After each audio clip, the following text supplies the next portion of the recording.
All right, hey everyone, we're gonna wait a couple more minutes to let everybody in. If you could just review the items on the screen. But yeah, so we will be utilizing the Q&A feature tonight for any questions that you have. Mr. Toscano is gonna kind of be monitoring that, but we can also review them at the very end. Yeah, we're gonna wait a couple more minutes.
If y'all are just joining, we're gonna wait a couple more minutes to let people come in, probably starting like 2 minutes.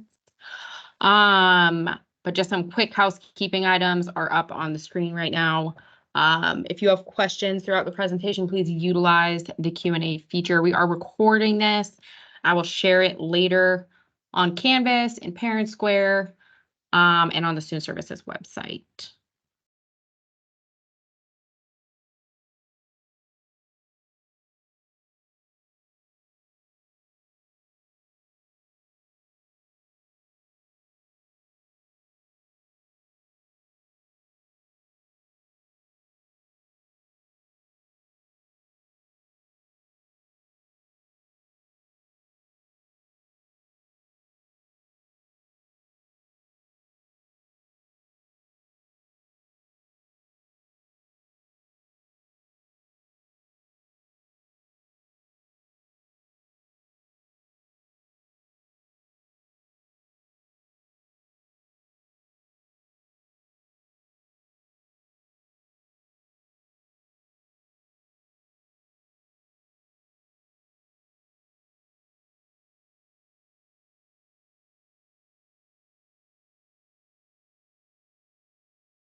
All right, I'm probably going to go ahead and get started. So again, if you joined a little bit later, just so you know, we'll be utilizing the Q&A feature tonight. It's kind of like a webinar style, so you won't be able to unmute yourself or anything like that. Some directions here about where you can find that, but if you're on your phone, it's going to be at the bottom of the screen. If you click the 3 dots, you should be able to see it. If you're on your computer, it should be up there, the top of the screen.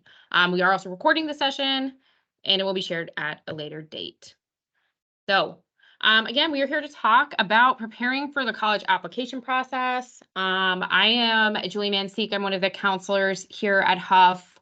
Mr. Toscano is on with me as well, kind of monitoring the chat, or not the chat, sorry, the Q&A. We'll go over it at the end too. For some context, my background prior to becoming a school counselor is in college counseling, college access work. So this is kind of an area where I've got kind of a long time of experience. I did it for about 6 years before I became a school counselor. So as an overview of what we are going to be chatting about, looking through some college admissions and really specifically application information, kind of like the different pieces of college applications, what are college admissions offices kind of talking about when they're looking at your applications, things like that. Some tips for preparing for applying. Some of them are fairly specific to our rising seniors. Looking at some really specific Hough data. So we do have some ways that we look at college admissions data for our, kind of current and previous senior classes. I want to quickly show y'all Naviance, especially the college pieces of that. Talk about some resources. We have a couple upcoming events that I just wanted to highlight, and then go through any questions. So at any point, if you do have questions, again, please utilize that Q&A feature. We will do our best to get you some answers. All right, so college admissions, right? What goes into a college application? We're gonna be starting real simple and then kind of move into some of the bigger questions there. What are colleges looking for? And then we're gonna take a look at a college application timeline, right? When do they open? When should you aim to get things turned in? Things like that. All right, so talking, like I said, very briefly about the components. When we're looking about thinking about college application components, I generally break it down into these 6 sections. The demographic piece is very straightforward. They want your name, family info, things like that. And I would say the rest of it is where we really get into the depth of them. So colleges are looking at your academics, right? I think when we think about academics, a lot of times we just look at things like the numbers, right? Like the grades that you've gotten, your GPA, your rank. That's kind of what we're thinking about. One of the things that, especially I would say now, and one of the things that's going to continue to be really important is the rigor in the course load and classes that you're taking. And so especially right now, we're in Amnesty Week, kind of talking about course requests for next year. What you really want to be thinking about is challenging yourself at an appropriate level, right? So we talk about, AP classes, CPCC classes, honors classes. Depending on the colleges that you're looking at, it really does become pretty essential to have those in your course schedule, but not only just to have them, but to be doing really well in them. It's like colleges are not really looking for D's and C's in AP level classes at that point, right? It almost looks like, maybe this is something we're not quite at that point yet. It would make more sense to do something like an honors class. So really making sure that you're balancing kind of where you're at academically with what makes sense, and really looking at that rigor overall. Test scores is another component. And I would say, especially in the last couple of years, this is something I would say get a lot of questions about, because it's kind of been up and down in terms of whether or not they're required, what they're looking for. And we're going to talk about that a little bit later on. But generally, those are looking at the ACT, the SAT, and things like AP scores. There is a portion of a college application where you can submit all of those things. Extracurriculars, I would say personally, is one of the things that I think I get asked about after things like academics and test scores, probably the most. So I really look at this in the context of breadth and depth, right? I don't think there's not one extracurricular that is necessarily going to give you like a straight ticket into the college that you were hoping to get into, right? But we're looking, a lot of the time the colleges are looking at, what are the different things you're doing? What are the different communities that those are coming from, or different areas of your life, right? So when we think about the different areas of our lives, those different communities and the different things. So that can include things like, a church community. It can include your school community. It can include the larger community that you're a part of, or where you live, right? So looking at the different kind of categories of things that you're doing. And then that depth piece is really looking at how long and what is your commitment to those different activities. So both of those two things are kind of coming into play when college admissions officers are reading your application, right? Is often, if you're doing a couple things, but you've done them and you do them a lot and have done them for a very long time, that can have just as strong as an impact as doing many different things in a variety of different areas. The big thing that I think about on a college application, if you are a junior and are getting ready to submit them, is when you are not being a student, how are you filling your time?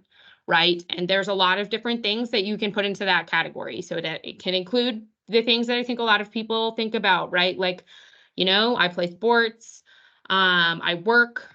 Do you have family commitments at home that take up a huge chunk of your time, right? Like all of those things are things that count in this extracurriculars section. So just make sure, I think sometimes students almost hesitate to really put all of the things that they're doing down, because it's like, oh, well, they don't mean that. But a lot of the time they really do, right? So when you're not being a student, when you're not at Hough, when you're not doing your homework, right, what do you do with your time? That is kind of what you're trying to answer with this extracurricular question. I did also add community involvement on there because I do think that is the other way to really think about extracurricular activities, right? So, how are you involving yourself in the communities that you're a part of? What is your role? Are you taking a leadership role? What does that really look like? There is an essay component to, I would say, the vast majority of college applications. And the essay, I always think about that as the opportunity to really show colleges your personality, right? There are, outside of, kind of this component, a lot of what they get about you is kind of like lists of things, right? And I will say, like, your extracurriculars do kind of help piece together. It kind of gives a college admissions officer some insight, like, okay, this is who somebody is. These are some of the things that they're really passionate about, whether, again, that be getting involved in your community. If you really are interested in, like, the environment, we see students do things like that. But the essay is truly an opportunity for students to showcase their voice, right? This is who I am. These are some of the things that I am interested in, that I have done. There's usually like one longer essay on college applications. We're going to talk about the Common Application in just a minute. They do give some guiding questions, right? Sometimes they ask students to write about a background that's really important to them, or a piece of their identity. There are opportunities to write about challenges that you've overcome. But the way I think, again, you want to really think about this is my one opportunity to share my who I am, and like how I see myself in my own voice. They don't really do interviews anymore. That used to be a thing that colleges do. That's not really something they partake in. There are some schools that maybe will do it for early decision applicants, but that's really about it. So really thinking about utilizing that space to explain kind of the why behind a lot of the other things that you've been doing. And then that last piece is recommendation letters. So generally, colleges are asking for 1 to 2. We will always encourage students to ask at least one core subject area teacher, just because some colleges are very specific about who they want those recommendations to come from. The example I always give is UNC Chapel Hill pretty much says on their website, this needs to come from a teacher, and it needs to be somebody in a core subject area. So just keep that in mind. Generally, those recommendations are demonstrating your character and your traits as a student. And so that's what they're really looking for. And as you're thinking about people you want to write you a letter of recommendation, those are the things that you really want to be thinking about. Okay, so I did want to talk a little bit about the types of college applications. So when you are applying to college, there's a lot of different kind of like pathways to do so. So when you're in the fall of your senior year, when that is when your college applications open, there's all these different terms when you're signing on to log into these common apps, right? So early action is a type of application where you are applying early to a school. And when we say early, those deadlines are typically in November and December. The earliest one I've seen is UNC Chapel Hill, and theirs is usually due October 15th. They're non-binding. So that means if you get accepted, you're not signing anything, you're not in any way obligated to attend that school. And you can apply to as many schools as you want if it is an early action deadline. Now, there is also an early decision application, and it is similar to early action in that you are applying early. Similarly, again, we're looking November, December.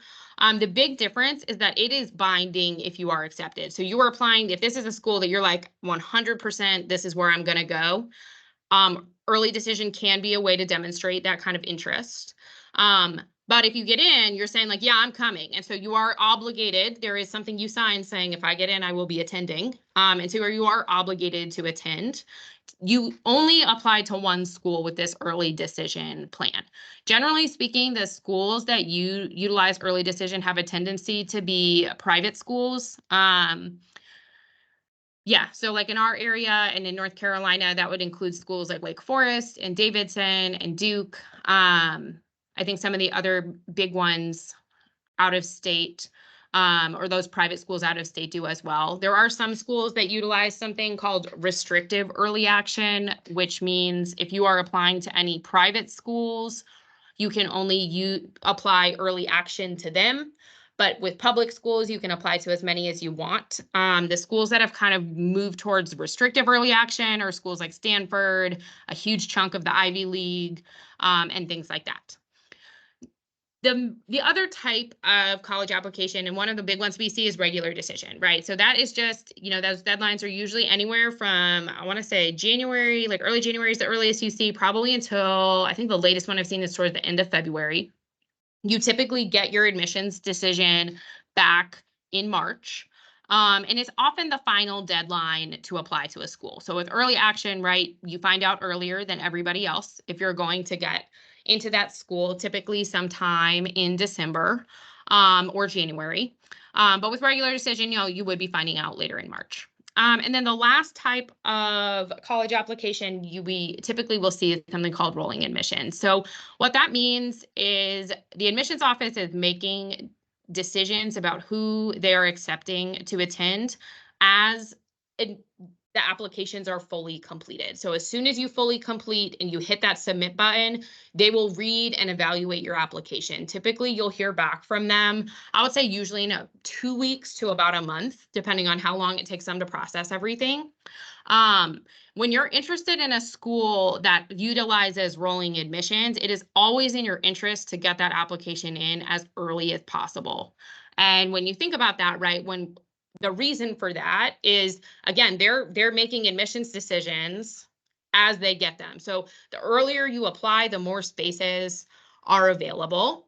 Generally speaking, when we talk about college admissions, that is like universally true, right? So when a school has an early action deadline, that is often something that we would encourage you to utilize.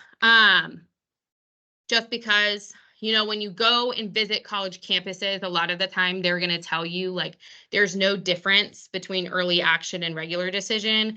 And the way that they evaluate applicants is the same. What I would keep in mind is that after the early action or early decision deadline, they have typically admitted anywhere from 25% to 50% of their rising freshman class. Right? So at that point, we have a regular decision deadline. There's only about half of that class that is still left to fill. The majority of students do still utilize those regular decision deadlines, right? So that is just something you would want to think about. However, I will say there are specific instances where it can be beneficial to wait for that regular decision deadline. And generally speaking, when you are applying to college, you want to put your best application forward.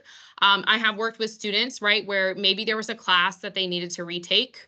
It didn't go well. In that case, you want to wait until the regular decision deadline because you're putting your best application forward, right? Sometimes it is beneficial to have your senior fall grades on your college applications if it is going to present a more holistic version of you as a student, right? So there are specific instances. I would just say, like, for our rising juniors, I would talk to your counselor about this. We have senior meetings in the beginning of your senior year. And if this is something you think might apply to you, just please make sure to mention that to your counselor that you were looking at doing that.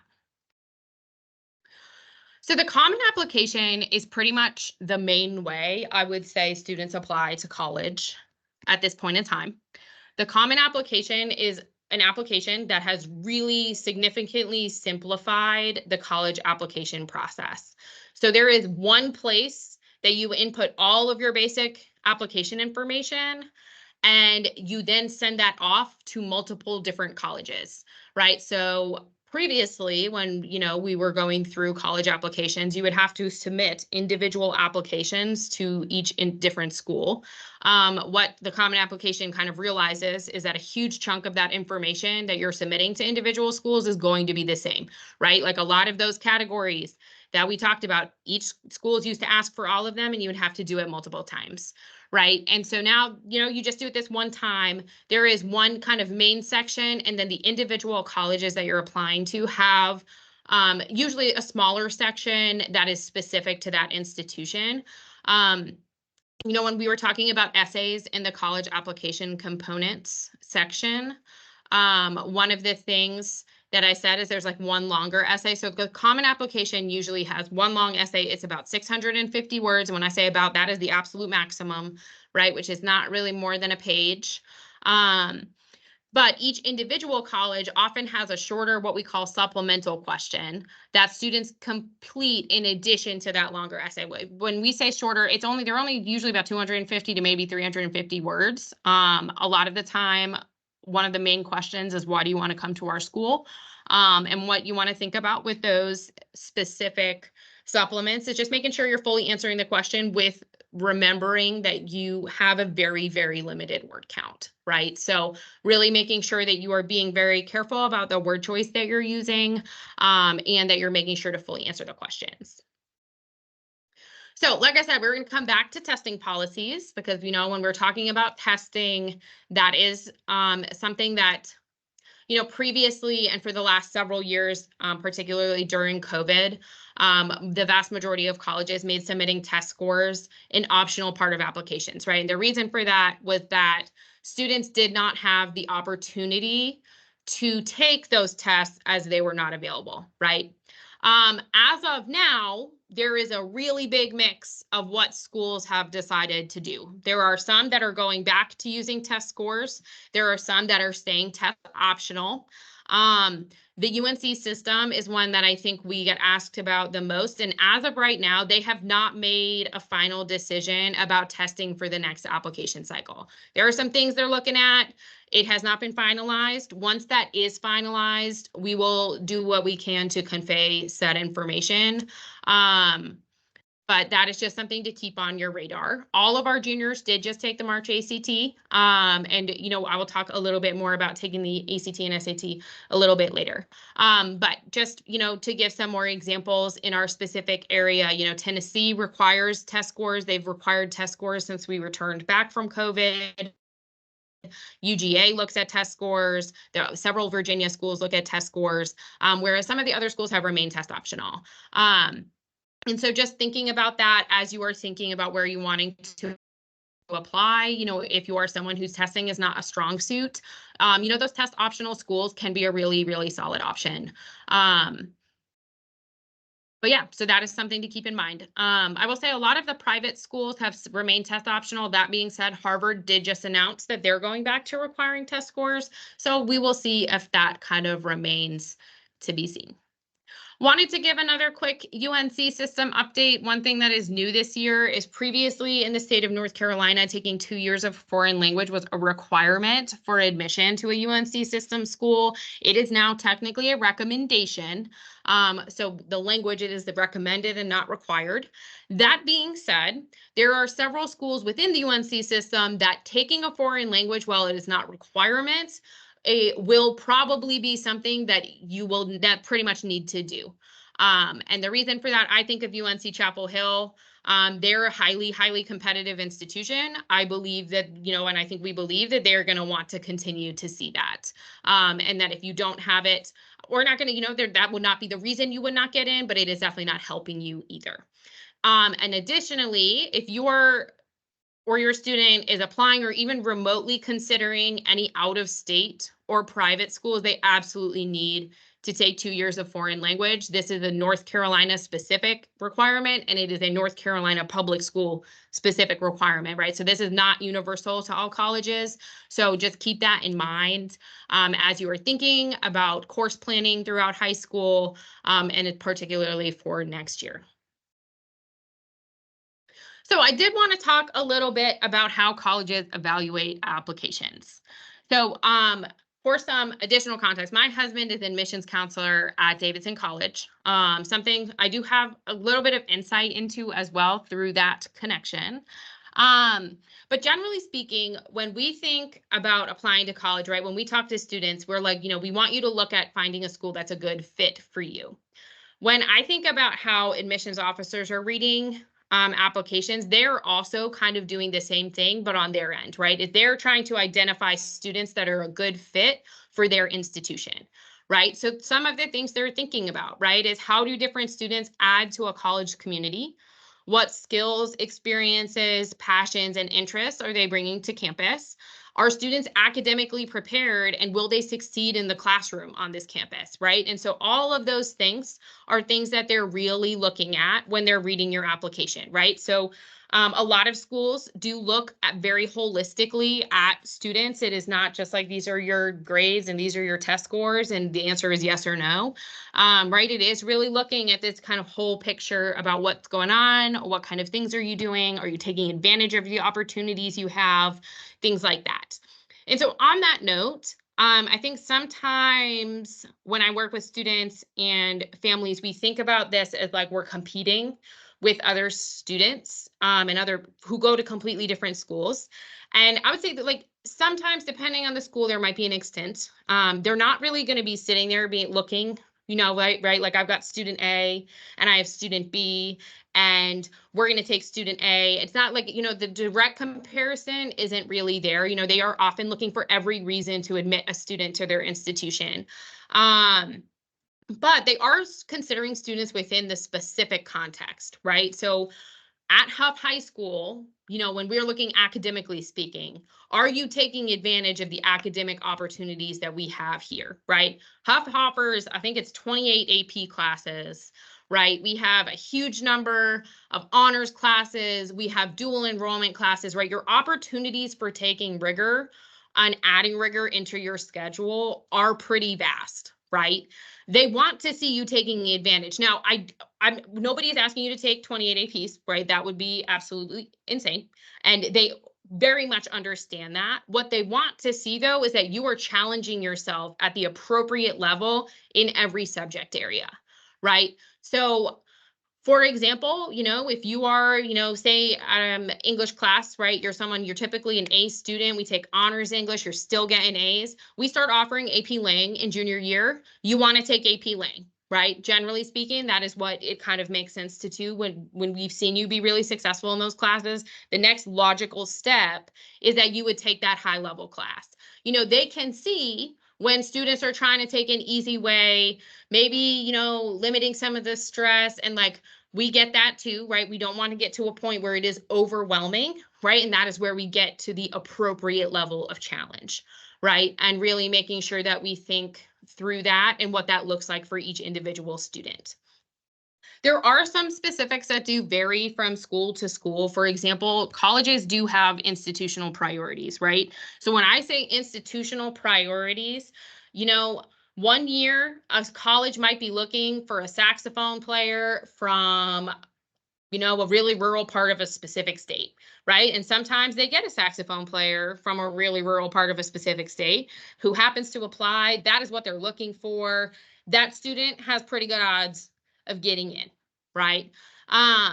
So those specific things like that can vary a little bit from school to school. One of the biggest examples I think of is like UNC Chapel Hill is often pretty big on geographic diversity within the state of North Carolina. There are a lot of students from the Mecklenburg County area that do apply to Chapel Hill. So in some ways, compared to other parts of the state, it's pretty hard to get into Chapel Hill from our area. They're just a big example. Another example I think about is like NC State admits students by major. There's different majors have different number of spots each year. For example, psychology at NC State is usually incredibly competitive because it's not a huge program. So they don't have the ability to admit a huge number of students. We talk about NC State in terms of engineering a lot of the time, but that psychology program is actually one that's also really competitive, right? But it's not something we necessarily think of right off the top of our head. So, that is where some of those institutional priorities vary, right? Is, what programs are they trying to grow? Things like that. And so that is also something that is coming into this conversation about evaluating applications as well. All right, I did want to talk a little bit about a college application timeline, really breaking down the different months. I would say, again, some of this is very specific to our rising juniors, right? So we're starting here in junior spring. That's right now. Again, all the 11th graders took the ACT. Junior spring in general is a really fabulous time to take the ACT and SAT. Another thing that is really great is to start building a college list using Naviance. Which on that note, counselors right now, we are going into our junior homerooms to work with students in Naviance. We've been doing an activity. It is this sheet. There's a college planning side. There is a career planning side. I know, we're kind of on different schedules. I've been to 2 of my homerooms already. You can ask your students about it. What have you seen in Naviance? Are we looking at colleges in there? Things like that. So just, have that on your radar over the next couple weeks if you are the parent of a current junior. But this is a great time to really, if you have not started building, start building that college list. There are so many colleges and universities in the United States, and it's really important to try to figure out which ones really make the most sense for you, right? Is like I was saying, there is a fit on the student end. Do they have the academics you're looking for? Things like that. Visiting colleges is also a really big part of that. And again, junior spring, junior summer, really you can kind of get on those campuses even earlier than that. But if you have not been to a college campus, even if it's, Davidson College right up the street or UNCC, right down in Charlotte, CPCC, it is a really great idea to get on those college campuses. They do look different. They feel different. Their surroundings are very different. And it's kind of figuring out, what the non-negotiables are in this process, right? What do I absolutely need to be successful in college? And what are things that, I can adapt to and make work for me? This summer is a really great opportunity for juniors to kind of get on top of this college application process. We talk about applying to college, right? There are so many moving parts to this whole thing, right? As we talked about, there's like 6 completely different components to a college application. Some of those are in your control, some of them are not, right? But the junior summer is a really great opportunity to work on some of those things, right? If you haven't finalized your college list, I would really aim to have that completely narrowed down by the end of the summer. You can start reviewing the requirements that colleges are looking for, and you can start working on your college essays. Like I said, most colleges are looking at the Common Application. Those essay prompts are actually available now. They don't typically change from year to year. Every so often, they'll evaluate them. They've added a couple in like the last 5 years or so, but this year, to my knowledge, they're not changing. And then on August 1st, when the Common Application opens, if you have at least a draft of your college essay, you put yourself in a really good spot that you can get feedback, you can get, and really get rolling on those applications right when the school year starts. August, right when school starts, is often a pretty good time to ask your recommenders for recommendations. I will say there are some teachers that really want to see those at the spring of junior year. You are welcome to, I would say, email the teachers to ask. However, they may tell you that you need to come back to them later, right? So just kind of be aware of that. That can vary a little bit from teacher to teacher. But usually in August or September, really, we're starting school this year at the very end of August, so sometime in September is also fine. But you definitely need to ask your recommenders before you request their recommendation. If they're cool to send you one, sometimes they want to see a resume. They have questions they want to ask you, right? So that they can make sure that they're putting all of the appropriate things in your recommendation letter. So just make sure, you're doing that in August. In September, you're really working on your applications. We host our senior meetings with your individual counselor in September, where we really do go in. We say, what are we working on? Where are we applying? Do you have all of your information in Naviance? Things like that. In October, you'll see your very first application deadlines. And then that is when the financial aid process also starts. So need-based financial aid, there are 2 forms you submit. It is the FAFSA and the CSS profile. This is going to open October 1st. If you have an older student or just have kind of been dialed into the college admissions world, the FAFSA just went through a huge update and was an absolute disaster this year. To put it that's really, I think, the only way to put it. It was just a disaster. It is going to open October 1st of next year, though, right? So that is when you would, if you are applying for need-based aid, that is where you need to get those forms submitted, right? They open, go ahead, get them in. The FAFSA, hopefully next year, they have worked out a lot of the issues that they had this year with the rollout. So hopefully it will go substantially smoother.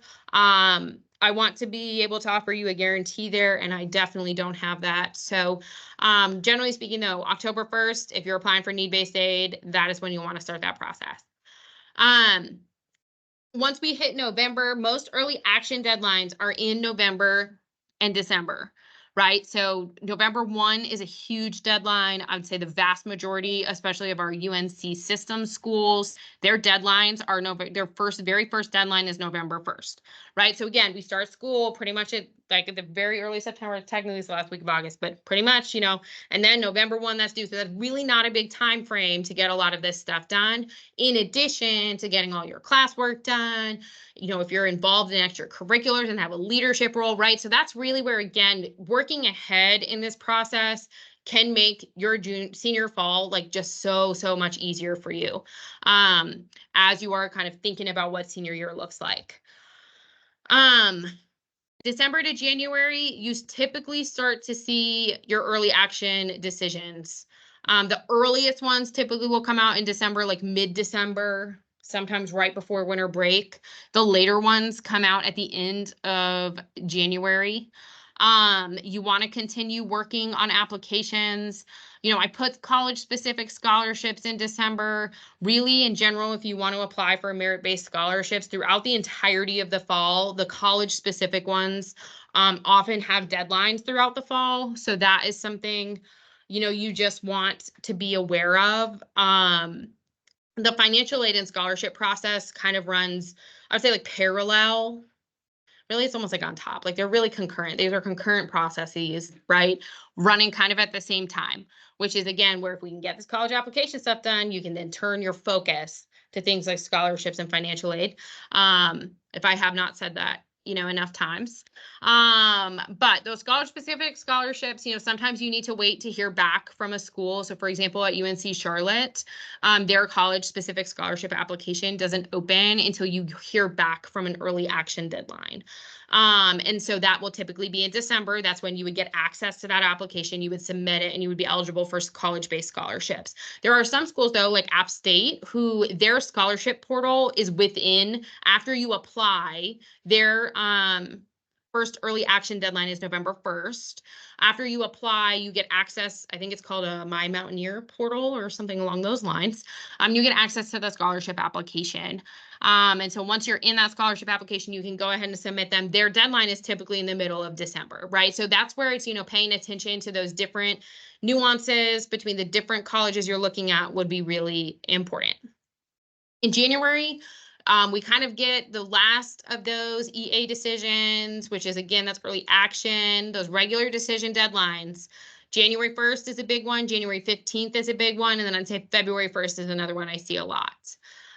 So that will be your last opportunity for a lot of schools to submit those applications. So just making sure you're staying on top of your deadlines. In March through April, you get your admissions decisions. When you get an admissions decision, that's also generally when you'll get your financial aid. The only time that might vary, and again, I will be interested to see what happens with the FAFSA next year, is with those early action deadlines. If the FAFSA is running appropriately, you should get your financial aid probably sometime in January. If not, it would not be until a little bit later, so March and April. The deadline to decide where you want to go to college is typically May 1. So that is the enrollment deadline. You have to submit something that says, yes, I am coming. There is typically a deposit that is a piece of that. And I will tell you that deposit can really vary in how much it is. Some of our schools can go upwards of $1,000. Some of them are less than that. So May 1 is kind of like the end of this process. So, we start August 1. We end May 1. That's kind of the completion or the total complete application timeline. But within those little different steps, those deadlines do vary. So staying organized becomes very important.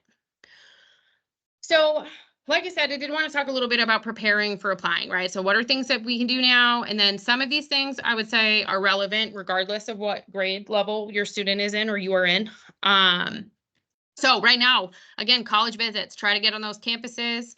There are a lot of options for virtual tours if you cannot physically get on campus. The virtual tours are housed largely in Naviance, which, you know, we're gonna walk through Naviance, and so y'all can see it, what it looks like and where different things are housed.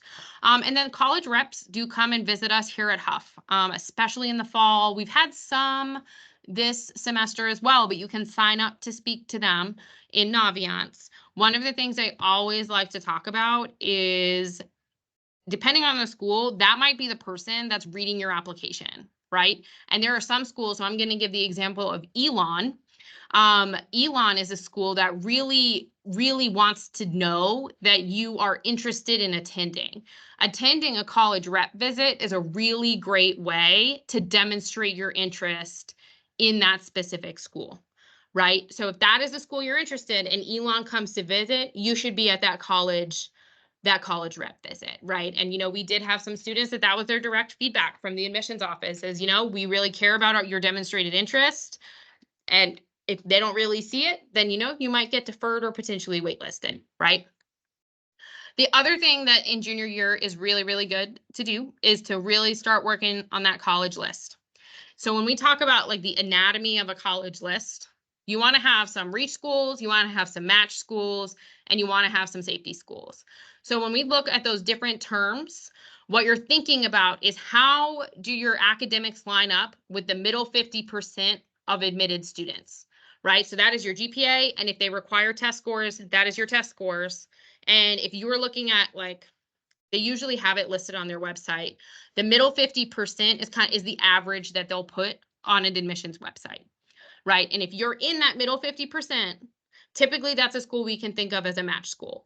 The only exception I'm going to give is schools, if their acceptance rate is lower than probably about 30%, that might be a school, and really 20%, you want to put more in the reach category, right? If your acceptance rate is lower than 20%, that is going to be a school that's going to be difficult for a student, kind of regardless of that academic profile. And the reason we say that is every student that's applying there is going to have phenomenal academics.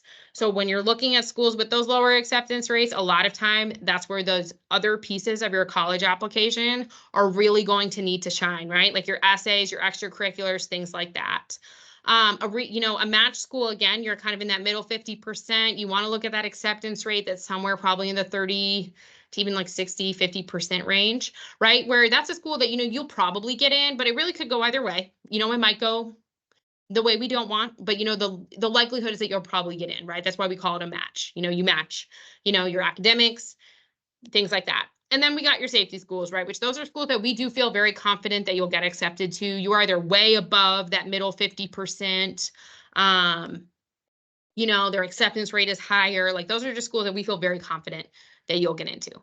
And then again, as you were building your college list, right, you were thinking about that fit. Do they have the opportunities you want?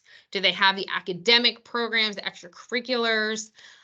Do you like the campus? Is it local, like in the location wise? Is it where you want to go, right? All of those things are kind of going into that college list. I am going to link some resources to kind of help build that college list at the end of this. I need to add that link to this presentation, but I will do that before I send it out. So again, we want to take the SAT and ACT. Again, all of our juniors just took this here at Hough in March, and that will continue for years to come. In your junior year, you will take an ACT here during the school day. Just so everyone knows, if you have not accessed your scores, they are available in the ACT portal, and they're also available on Naviance. So if you have not seen those, I also actually believe our junior homeroom teachers handed out a paper version of them. So that is something you should have at this point in time. But that being said, there is a whole other test that if you feel like the ACT is not for you, the SAT is another standardized test that you can take. We generally recommend that you take them both. They do ask their questions differently and they are structured differently. And so most of the time students will do better on one than the other. Colleges do something called super scoring, right? Which means they will take on both of these tests, there's different sections. There's reading, writing. On the ACT, there's a science and an English section. And then on the SAT, it is critical reading, math, and a writing section. It's kind of like English, a lot of grammar. But so if you take them, more than one time and say on one time you did great on math and a different time you did better on reading, they will take those two best scores and they add them up to give you a super scored better score. Every school does not do this, but I would say the vast majority of them do. They do this for both the SAT and the ACT. And that is where it can be really beneficial to retake these tests, right? It's often the more times you take it, the more familiar you get, the better that you do. They're often testing you a lot on how well you take their test and not necessarily on the content that you know. So just, keep that in mind as you are thinking about retaking or taking the ACT and SAT. I did want to talk a little bit about when to send test scores as part of an application, because like we said, right, these are test optional, or a lot of schools are test optionals. Again, not everybody, but a lot, which means that you do not necessarily have to send your test scores. So at what point would you want to do so is pretty much what we're getting at here. So if your test scores are enhancing your application, you want to send them, right? And when we say enhance, again, we're looking back at that middle 50%. If you are at or above the middle 50% of the admitted student range, you want to go ahead and send those test scores. If you are below that, you do not want to send those test scores, right? And the reason that we say that is when you are building your college application, I talked about it a little bit earlier, but you do want to put your best foot forward, right? And if the test scores are not going to help that, and it is an option to not send them, it truly is test optional. Like, you will not be seen poorly if you don't send them. They won't ask questions. It's just you have opted not to send them, right? It is not going to hurt your chances of getting admitted. So, if you are in a position where they're not going to enhance your application, you're looking at test optional schools, we want to go ahead and say we are not going to move forward with that. Make sure you're continuing your involvement at Hough and within the broader community. Here at Hough, we have a lot of clubs. Join them. There's a process for creating a new one that will open at the beginning of next year. But that being said, if there are clubs that have kind of similar messages, we would generally want to see y'all kind of work together. That is a demonstration of a certain type of leadership, right? That you are identifying individual needs within our community, but then also working together when, multiple people have similar ideas. And then again, we also look at school and community involvement with that. Service and volunteering is really big too. I would say, again, we look at that community involvement. I have heard, lots of people sometimes ask about specific number of hours. There is not a set number of hours, right, that colleges are looking for. They are looking for, I would say it's more about kind of what you are doing and your personal interest in that, right? Are you making an impact on the community that you are trying to serve? What is that impact? How is that impact? How is what you're doing helping with that impact, right? Like, those are the kind of things we're looking at service and volunteering. I do often get asked questions about how to get involved. We have tons of clubs at Hough that do service and volunteer work, right? So definitely check that out. We'll have a club fair at the start of next year if you don't know where to look. So be on the lookout for that during lunch. It's usually the end of September. And then we also do have a lot of local organizations that students can work with as well. I do see students work at a wide variety of our local, of local organizations. So looking for opportunities like that as well. And then I wanted to add work. There's a lot of benefits to working in high school. It can help you figure out what things you like to do, what you really don't want to do. We do just like to give the reminder, you still got to put school first. I think sometimes, we're making money, we feel really good about it, but especially when it comes to applying to college, those academics are really the biggest chunk of what they're looking at the end of the day, right? And again, it's the rigor, making sure you are academically prepared for college and what that looks like, and things like that. Want to talk about letters recommendation. Again, provide some context as to who you are as a person and what you're like. When do you reach out? It's probably right around now. If you're a current junior, and then if not, at the very start of next year, that's when you want to be thinking about it. We do sometimes get questions about if you can ask recommenders outside of Hough. You definitely can. Many schools allow you to submit more than one letter of recommendation. However, there are some schools that definitely do not. So you just want to make sure that you are reading the specific requirements for the schools that you are applying to. The Common App does make it very clear how many letters of recommendation you're allowed to submit, as does Naviance. So just keeping that in mind. Again, college essays, we want to go ahead and start working on those. Your essay prompts are on the Common App. There are a lot of really great resources out there. And I have linked a presentation or that I've done previously about essay writing that has like an absolute ton of college essay writing resources in it. So College Essay Guy is really great. There are some websites that really break down the different questions that they ask and exactly what the college admissions office is kind of asking you to write about within those questions that I do think can be really helpful as you're working through the college essay piece. I do want to note supplemental essay topics are usually not released until over the summer. This summer is when college applications open. That's when you can really log in. You can see what those questions are going to be and really start working on them. Again, a really big one is why do you want to attend the school you're going to? So I do always think it is a great idea to kind of draft that one. Just, you want to make sure you have a really good reason for attending specific schools. So thinking about that this summer as well. I always like saying that we really got to stay the course in junior year, right? Junior year is the last full set of grades that colleges get before you apply. There are some schools that will ask for your first quarter or sometimes your first semester grades in senior year. But the last full year they get is that junior year, right? So this is usually a really crucial time in high school. It is often, I feel like people are like, I heard it's the hardest year. That can sometimes be true, but it's a really important one. And so again, we're looking at that rigor. Got to make sure you are taking the higher level courses when appropriate, and you're balancing your interest with that academic challenge, right? It's like balance is also really important. We don't want you to get so overwhelmed that it then becomes difficult to succeed, right? So just really trying to find that line between, am I pushing myself in the way that I need to be pushed, and I am not completely overwhelming myself to something that I can't handle, right? Because that is often not going to necessarily be super helpful in the admissions process either. Make sure you're continuing involvement in activities. I would say, especially in junior year and senior year, it is really a great time to get involved in the leadership component of different clubs and different organizations. So really thinking about that as well.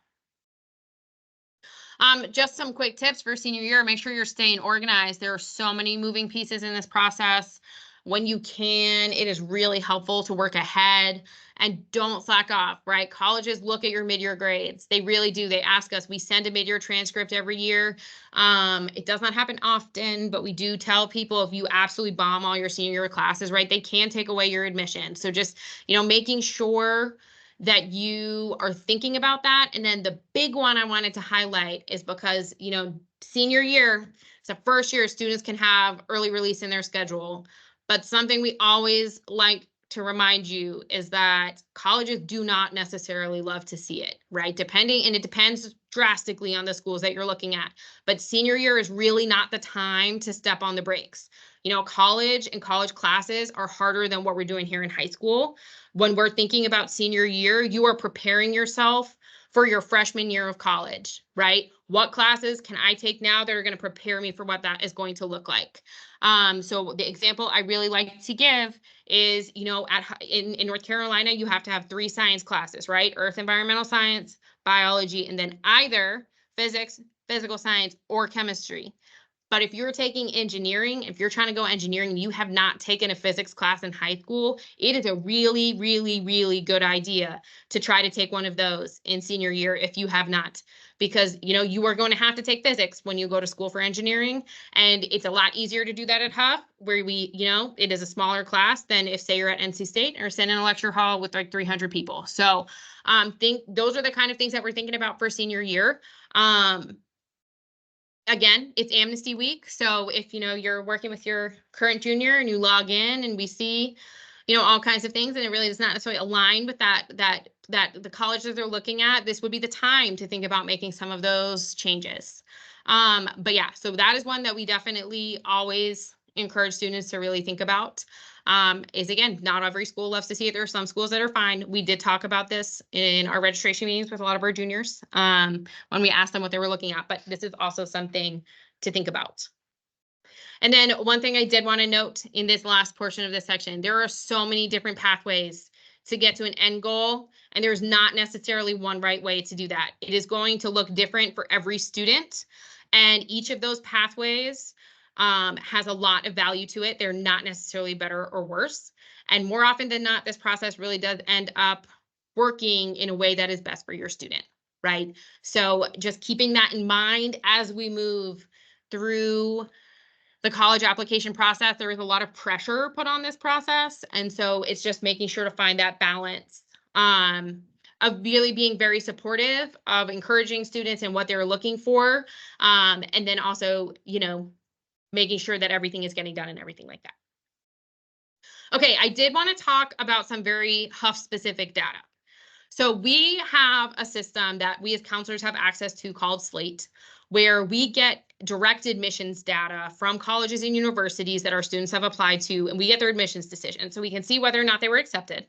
In recent years, we have been analyzing that data for our current senior class, right? So we look at admissions decisions, what was that student's GPA, how many AP classes did they take, what AP classes did they take, things like that to try to find some patterns.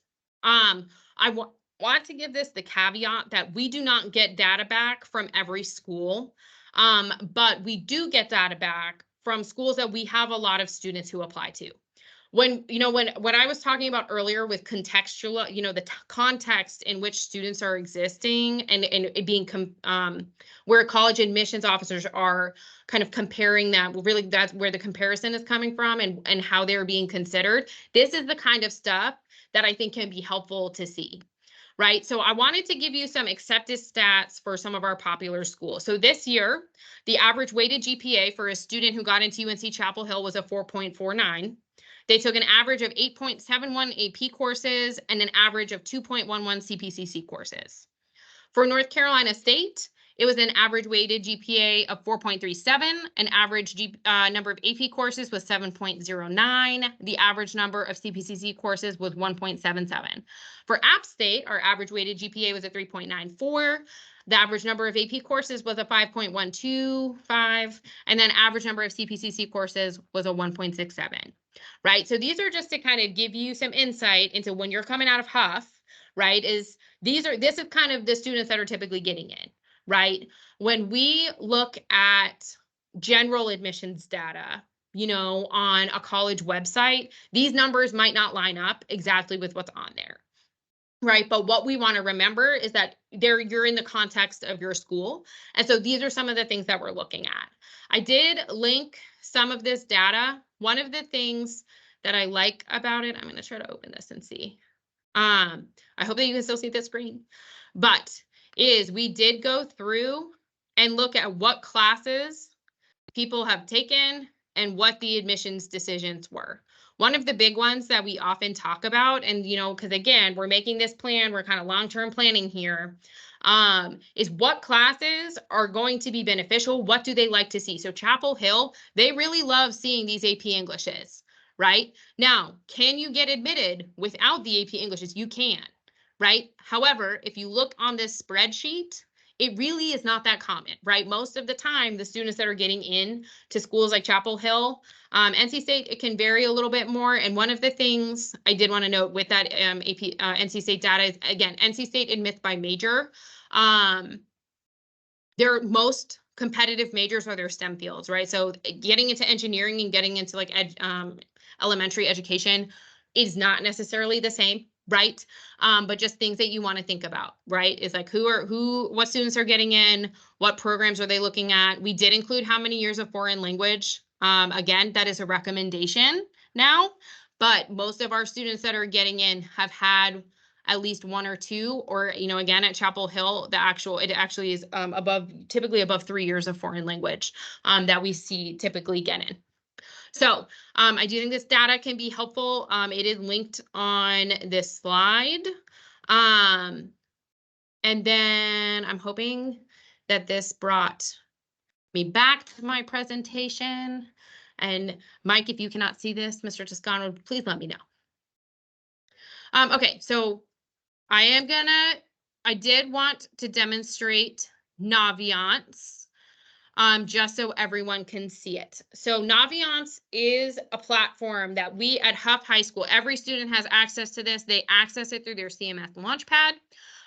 There's a ton of different things that we do in here, but With the college application process in specific, what we have students do is they'll be in this colleges I'm applying to, and this is how they request their transcripts and letters of recommendation, right? So your student, I'm in the demo mode, so not everything is going to be in here, right? Is you add schools to the colleges you're applying to. Right now, again, the demo can be like a little funky, but there is like tons and tons and tons of info in here. And there are some very specific things I wanted to highlight. One of the things we were doing with your students this week was the advanced college search. And so I would say, especially for our, if you are not a junior, but even for our juniors, this is something that can really help look for college options, right? If you work through these different categories, student body size, the location of the school, admission, right? How many students are typically accepted. And then this major component, it will search different schools for you. So like say I'm going to a 4-year, I'm going to stay in North Carolina. We're going to look at engineering. We're just going to pick, I want to pick really general. We're going to go chemical engineering. I'm going to view my matches, right? There's 4 schools within North Carolina that offer chemical engineering. You can compare and contrast them, look at the different things. So if I click, on North Carolina, like say you click on this link, it's going to bring up a page as it loads, right? Where it's going to give you all this information about NC State, right? General info, what programs they have, classroom size, degrees, all of their majors. There's information about the student body, housing information, different organizations. So there are some really comprehensive guides to different colleges and universities built right into Naviance. You can take a virtual tour for many of them if you click this virtual tour button. And then the other thing that you can do, and there's 2 ways you can get here. So if I click on this admissions data and I scroll down, so we see Hough's high application history, and this is over multiple years, right? How many students were accepted, how many applied, how many enrolled, right? So this is based on students who self-report within Naviance. It is not necessarily completely comprehensive, which is why I also linked the other spreadsheet that has the data that we pulled from Slate, because that comes directly from the university. But one of the things I really love about Naviance is they give us this scattergram.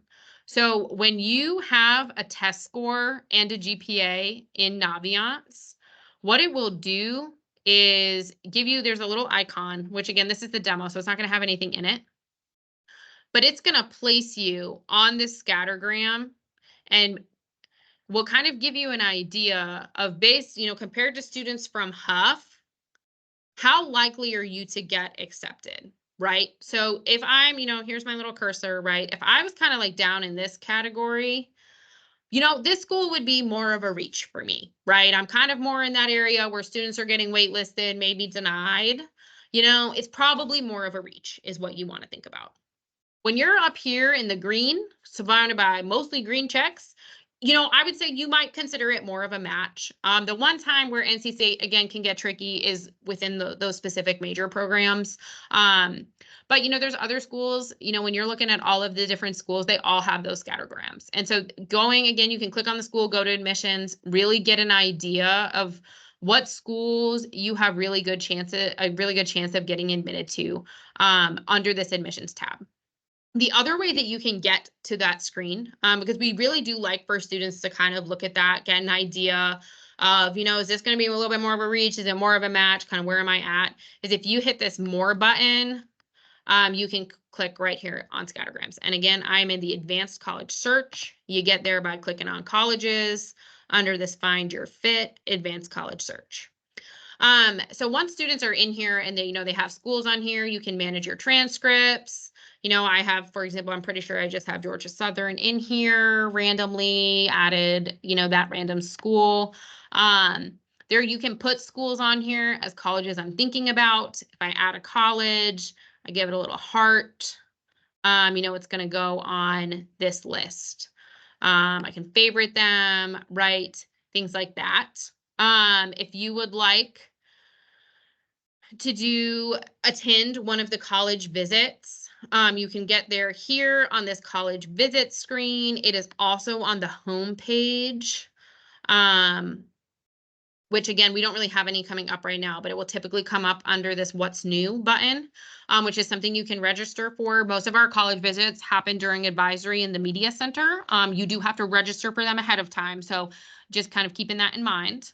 But there's a lot of other things that Naviance does too, right? So there are these self-discovery, I want to call them quizzes. Assessment is maybe a better word, that students can do. Career clusters, career interest profiler. There's a strengths explorer. All these different things. And, you know, when we're looking through these different things, I think, especially for your underclassmen, these can be really helpful in trying to figure out what it is that you want to do after you graduate, right? Ultimately, Naviance is really helping students determine that post-high school plan. You know, and when you're pulling these different things together, right, Career Cluster Finder, it helps identify different things you could do based on the things you like to do. Same with the Career Interest Profiler. And, you know, if you're seeing things that are coming up over and over and over again, it might be a good idea to learn a little bit more about them. There's also this careers component. If you hit this Explore Careers button, there's a lot of really cool information in here. Looks like something's not loading super well, but they talk a lot about the different, you know, they give an overview, what level of education you need, national salary, what you would actually do in that job. You know, you can compare wages in different states, the majors that you would need in order to pursue that career. And then they talk about some related careers as well. Up at the top, what experience and knowledge do you need in order to succeed? How do you obtain that? Again, with wages, we're looking at wages by state, by city, things like that. So a lot of information is here in Naviance. Again, we do go around to homerooms and work with students on different parts of Naviance. But as you know, again, if there are a lot of parents on here, this is something that like our students do have access to and has tons of great resources. So we definitely make sure you're encouraging your student to utilize that. And there is ways that we can also give you access to at least observe it if you yourself want to get in there, which I will get to in a minute. Wanted to go over some resources. So again, Naviance at Hough, College Search, ACT, SAT, GPA, scattergrams. That's where we recommend request letters of recommendation, we request transcripts. For our current juniors who are on here, we are going to be going over all of this in the fall as well. So just keep that in mind. We will literally tell you exactly how to go in and request these things. But if you want to look at it ahead of time, you are welcome to do so. For essay writing, again, I've linked the presentation that I previously did, and there are a lot of resources in there for different places you can look for with support writing essays, guides. There are some really great free resources out there, so I would start with those. I do always tell people if you would like feedback, I'm happy to send you some. Just you need to give me some time to get you feedback to you. There are some great websites that also can help with the college application process. The College Foundation of North Carolina, or CFNC, is a really, really fantastic one. Tons of college planning tools. There is also career exploration tools on there. College financing is they've got a ton of stuff in there as well. If you have a 529 plan or a college savings plan, they do help run those. And then there's also a scholarship search feature of that, which is often scholarship opportunities that are specific to North Carolina students. So that is also a really great resource. College Board Big Future is another one. Similarly, they do great college search, career exploration. They also have a scholarship search. It is run by College Board, right? That is the organization that hosts the SAT.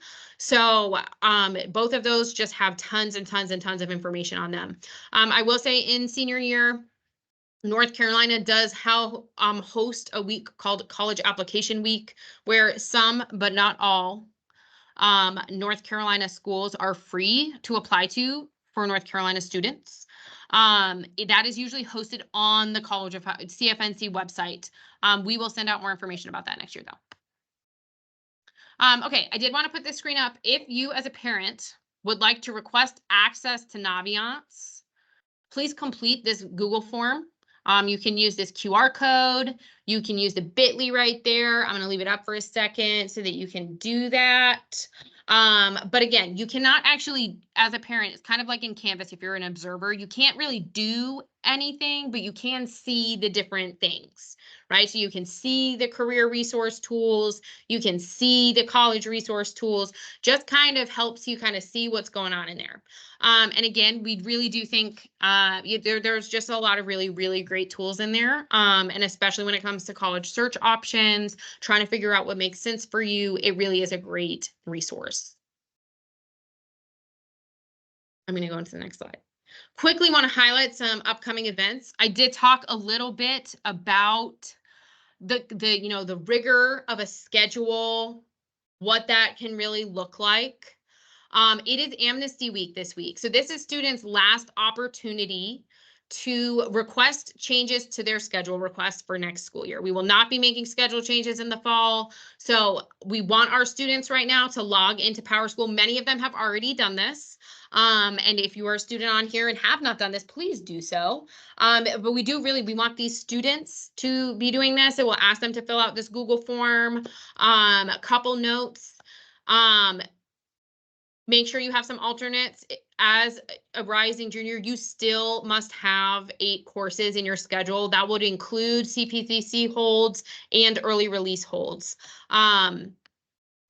Make sure if you are taking a CPCC class, registration for that is coming up. So just keep that in mind. If you signed up for Avid Global Leadership or Yearbook and did not see that in your selections, it was removed because you either did not complete the application or were not approved for the class. So you will need to pick a new one. Honors Hospitality and Tourism 1 and Honors Business Management 1 do not have any prerequisites. So if that is a course that you have thought about taking and you did not have the prerequisite, please feel free to make an adjustment to your electives. There are a couple courses that are no longer being offered and may have been dropped from your selection. So those are listed there. And then again, we do really need all students to verify their course selections. So part of this form is if you are good with your course selections, we want you to go ahead and log in and say, yes, I'm good, no changes. Or no, I want to make a change. Here's the change I want to make. So please remember, it is Amnesty Week. And then lastly, this is very specific to my rising juniors, and this is only available to the rising juniors. So there will be a Morehead Kane info session on Friday, May 3rd during advisory in the Media Center. The Morehead Kane Scholarship, it's a full ride to Chapel Hill. There are some really specifics to applying to this scholarship. We have nominations that we can award from Hough, but you have to apply for a nomination. If this is something you would like to learn more about, please RSVP. You will be getting a pass to attend. If you don't RSVP, you will not be attending. So the deadline is going to be 4:30 to complete this form. And so please go ahead and complete this form. Yeah, plot summary. If you want to learn more about Morehead Kane, you're a rising senior, please make sure to fill out this form. Alrighty, so thanks so much for coming. If you have any questions, this would be a really great time to ask them in the Q&A. One thing I did want to note is I did put out a form. Can rising seniors, yes, that's what I mean. It's for our rising seniors. That's who we want that to be for. I think we've gone through and answered several of these, but just to go, I am going to be sharing the slide deck. I'm going to share the recording so you can access that again too. I'm trying to see. Ms. Mancy, you might be able to answer this one question about, does Hough share a list of universities that recent graduates are attending? That's a good question. I don't think we typically do, to be honest. With me being new this year, I don't have that answer. Yeah, no, we haven't in the past. There are some like high schools that will put that, on their school profile, but typically we haven't necessarily done that. So yeah, typically we don't share that list. I mean, I suppose we could. I I don't know. I'd have to think about it just because I do think, where it would go would probably be on our school profile. But yeah. So Moorhead Cane is for our rising seniors, right? So the current juniors, rising seniors. Because that process, you have to be a senior to apply for it. So, but the deadline has moved forward for when we have to nominate students. We have to nominate them by June 30th. So they will need to submit an application for nomination this year, which is why the Moorhead Cane is moving. Typically, I have it really early senior year. That is not going to work anymore. So yes, if you are interested in Moorhead Cane and you are going to be a senior next year, you need to RSVP for that presentation. How can students check their class rank? That is posted in Naviance. It is under, I'm going to bring up my Naviance page again, and I will show you where they can go. So here you are. If you click this button up here, they will have this. Again, this is the demo, but it will have your students' initials. If you go to my About Me home, we scroll. I lied, it's under account. On count, it would be right here. Academic, GPA, weighted GPA, class rank, class size, etc. So under account, my account, general information, right there. We do update class rank 3 times a year. So at the very beginning of the year, at the end of first semester, and at the end of second semester. What type of students early action decision suited for? So I would say the vast majority of our students do apply early action to state schools. And that is what we encourage. The only time I would not do early action is, so I'm going to give the example. If you failed a class at the end of junior year and need to retake it for grade suppression, you want to apply regular decision. If you had a really tough junior year, also could be a good idea to apply regular decision so that they see those senior year grades, right? They see, that was not in the norm for me. This is the student I really am. There is a lot of different reasons that you can have a tough junior year, right? Maybe it is something going on in your personal life. Maybe it was just a really hard year, right? And so really you just want to be able to put your best foot forward. For some students, right, those senior year grades if they look the same that they have looked all through high school, then early action makes tons of sense.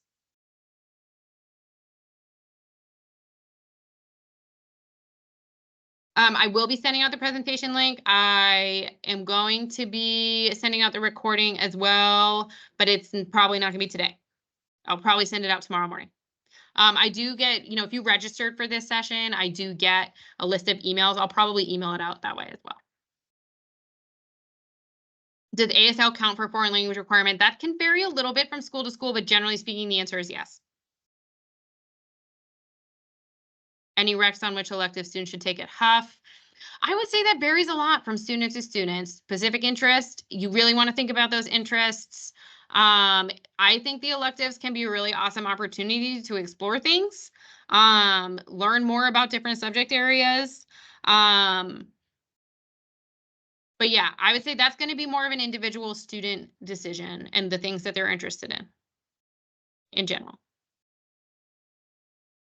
Is there a best way to reach out for a campus visit? Every college has them listed on their admissions website. So you just want to go in, sign up for a tour. That's it. For the Naviance specific ones, or the ones, or sorry, not Naviance, the ones that for the reps that come to Hough, you need to sign up for them in Naviance. How early can a student start completing or set them up? So it actually is open now, and I'm pretty sure now it does roll over. So, but just to be on the safe side, I usually tell them to start filling it out August 1 when it opens. But again, those essays are available now. I would draft that in a Google Doc or a Word doc, but you can access those application questions just so you can see where those are. Common App, if you put the Common App here in Google, we're on the Common App website.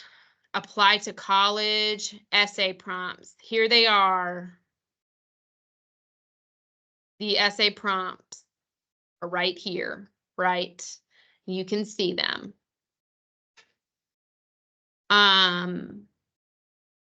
Stop sharing the screen. Trying to think of, see if there is any questions that I missed. Did we get the one on, should we assume GPA data is weighted? In Navient, just to clarify, is that in Naviance or the GPA data on the college websites?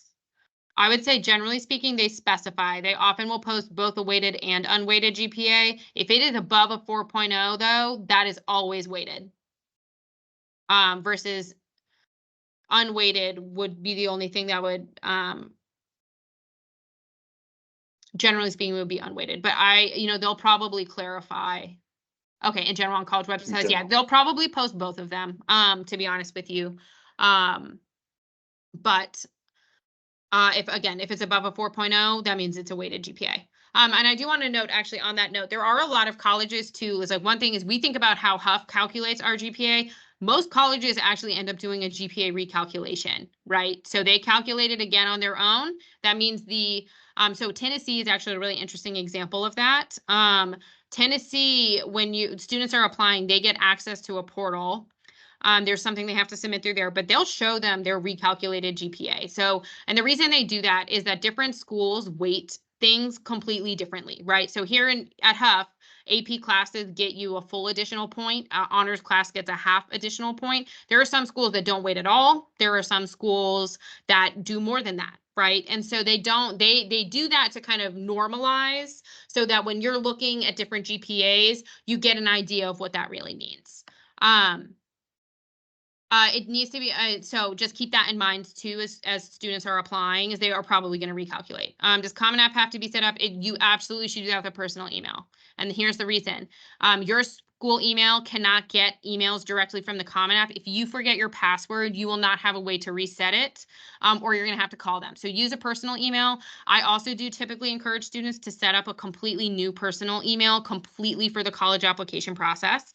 And the reason for that is if you are like me and use your personal email to sign up for all kinds of random websites or newsletters and things, it is probably filled with a lot of spam mail, right? So if you set up a completely separate email for the college application process, it can really help you stay organized, really highlighting the things that you need directly from the colleges and universities, because if they need anything from you, they're probably going to email you, right? So if there's something that's missing, those reminders go through there. So setting up a personal email can definitely be a really good, or a new email for the college application process can be a pretty solid move in senior year. Ms. Manzi, there was a question about, do you apply to all the colleges through the Common App that we just had up? Can you, Yeah. And I answered that, but do you mind to mention what the part Naviance plays with Common App? Have you already talked about that? I have not. Yeah, so when you're in, let me share my screen again. So I'm gonna show y'all. Because all the college applications will happen in Common App, but then there's a different side of things that happens in Naviance. Yeah, so when we're here in Naviance, we're going to colleges I'm applying to. I hit this button, I'm gonna add Chapel Hill because it's just easy. I'm applying app, I'm doing this, sure. I'm not sure if I want to do this. I'm going to add and request transcript, right? I'm requesting an initial transcript. I'm going to maybe send these. Let's see. So I'm requesting and finishing. Again, I'm in the demo, so all of the features don't necessarily show. But if this was like a full, like a senior's account, I'm here on this colleges I'm applying to. There is typically a pink flag, like right here where this confirmation thing is, and it will say link Naviance to Common App. So in senior year, students need to link their Common App to Naviance because this is how we are going to send their transcripts. We send them through Naviance, but they apply in the Common App. So once they do that, we can see a list of where students have applied, what has been submitted, have their letters of recommendation been submitted, things like that. When they're requesting transcripts, they can hit this button, but there's also this letters of recommendation section. You log in, you hit add request, you select the teacher, and then you do the specific request. So that is how we connect Naviance and the Common App. I do want to note there are some schools that may want you to utilize a different platform or will give you options. You do not necessarily always have to use the Common App. However, I would say, especially in North Carolina, a lot of our schools, the only application they use is the Common App. That being said, it can be worth looking. Some schools, you can submit an application through the, CFNC, the College Foundation of North Carolina. Some schools have applications directly on their website. So for example, ECU is a school that typically gives you multiple formats. What you want to look at though, when you're looking at your college list, if you have multiple schools that use the Common App, that is going to be your best time saver, right? So what you really want to think about is how am I best utilizing my time when you are going through that process. There is also, you mentioned CFNC, Ms. Manzik. So there is a week in October. Yeah. Is it right? Yep. That with the free applications for certain North Carolina schools. So just to mention that. I will just note that somebody had asked about a list of schools that students are attending to get kind of in how people feel like that experience is. I would also really encourage students to utilize, like, honestly, there's a lot of YouTube channels where students get like a day in the life. Those can be a really great option to kind of be like, this is what day-to-day life at this university looks like, right? And there's lots of them. So if you search on YouTube, you find kids that are going to those schools, that really can be a really good resource. I know it sounds kind of silly, but that's kind of when you go to like college admissions events, a lot of the time they're putting their best foot forward, right? At the end of the day, they are all, most of them, they're trying to get you to go there, right? So sometimes they're showing you kind of the best of what's going on. That might not necessarily be what day-to-day life looks like, right? It might look a little bit different. So those YouTube channels can kind of give some insight into that as well.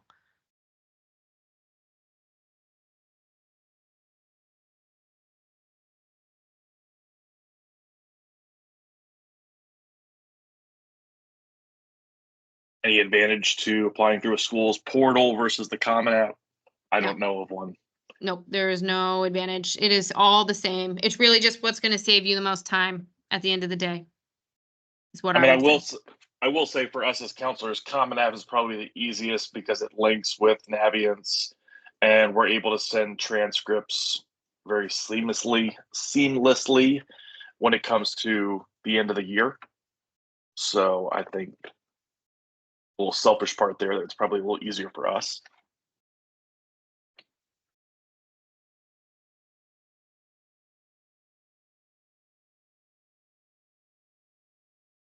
All good questions. Yes, there are lots of great questions in here. Trying to think what else. Yeah, so like I said, I'm going to be adding a couple more things to these slides. I did want to put in a tool to help that can help students build a college list, just especially breaking down the different like reach match safety, things like that. We will be sharing these out. And then if you have any other questions, please do not hesitate to contact us. As I mentioned, we do meet with all of our seniors in the fall where we really talk about a lot of this stuff. And sometimes, we do make adjustments to their college list at that point. Like I will say I work with students at that point to be like, yeah, you might want to think about adding this. You need to add a little bit more of this. And we, depending on, we probably talked about it a little bit too as well this semester during their registration meetings. We usually ask, what are you thinking? Where are you applying? Here are some schools that you might want to think about. Here are some things you might need to add.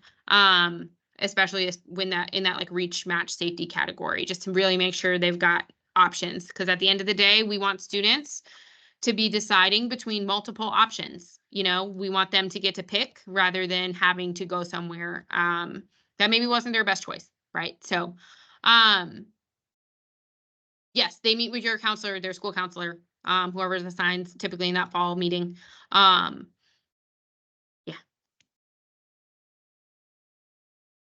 But yes, at any point, if anyone has any questions, please don't hesitate to reach out. You can really reach out to any of us. Yeah.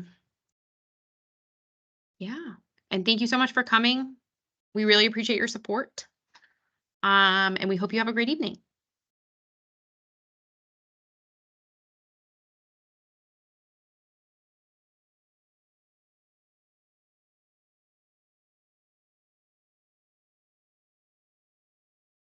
course, of course, of course.